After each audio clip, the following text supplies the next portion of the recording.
আম দিয়ে যে শুকনো মশলাটা দিয়েছিলাম সেটা রেসিপিটা দেখে নেওয়া আগে। 5 ফোড়ন 1 টেবিল স্পুন, তার মধ্যে দিলাম 2-4খানা এলাচ, 2 দারচিনি আর লবঙ্গ আর একটা শুকনো লঙ্কা। ভালো করে নেড়ে সেটা যখন গন্ধটা সুন্দর এলো, আমি ওটাকে ঠান্ডা করে গুঁড়ো করে নিলাম। এইবার হালকা মিঠা আচারের রেসিপি দেখাই আজকে তোমাদের।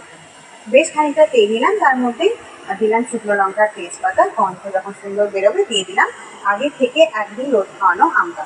ভালো মতো নেড়ে ওর মধ্যে দিলাম বেশ কয়েকটা কাঁচা লঙ্কা, আদা কোড়া আর রসুনের কোড়া। ভালো মতো করে আমটাকে নাড়তে থাকো যতক্ষণ সুন্দর মতো আমটা না সেদ্ধ হয়ে যায়।